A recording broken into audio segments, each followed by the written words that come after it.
నంద్యాల జిల్లా డోన్ పట్టణంలో పెద్దవడుగూరు గ్రామం రామాంజనేయులు అతను క్రిప్టో కరెన్సీ పేరుతో 1 లక్షకు 10,000 ఇస్తామని ప్రజలను మోసం చేశాడు. బాధితులందరూ కంప్లైంట్ ఇవ్వగా ఎస్పీ ఆదేశాల మేరకు డోన్ డీఎస్పీ శ్రీనివాస్ ఆధ్వర్యంలో పట్టణ సీఐ ఇంతియాజ్ బాషా మరియు ఎస్ఐ శరత్ కుమార్ రెడ్డి నరేంద్రలు రామాంజనేయులను అదుపులోకి తీసుకున్నారు. ఈజీగా ఎక్కువ డబ్బు వస్తుందని ఆశపడి ఇటువంటి వారి మాయలో పడకండి అని ప్రజలకు జాగ్రత్తలు చెప్పారు డీఎస్పీ శ్రీనివాసులు. 2021 నవంబర్ నుండి డోన్ టౌన్ ఆయుర్వేదిక్ షాప్ నందు పని తర్వాత అతని ప్రాంగణంలో తన కార్యాలయం ఏర్పాటు చేసుకున్నాడు. ప్రజలకు ₹1,00,000 పెట్టుబడి పెడితే ప్రతి నెల 10,000 వడ్డీ అందిస్తానని ఆశ చూపాడు. క్రిప్టో కరెన్సీ ట్రెండింగ్ ద్వారా ఆన్లైన్లో లాభాలు వస్తాయని నమ్మించి మోసం చేస్తూ అధిక డిపాజిట్లు పొందాడు. ఇతర ప్రాంతాలకు చెందిన 315 మంది వద్ద నుండి మొత్తం 23 కోట్ల అక్రమ డిపాజిట్ల రూపంలో సేకరించాడు.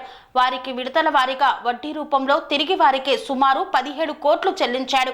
ప్రారంభంలో డిపాజిట్లకు వడ్డీ చెల్లిస్తూ నమ్మించి మోసం చేస్తూ అధిక డిపాజిట్లు పొందుతున్నాడు.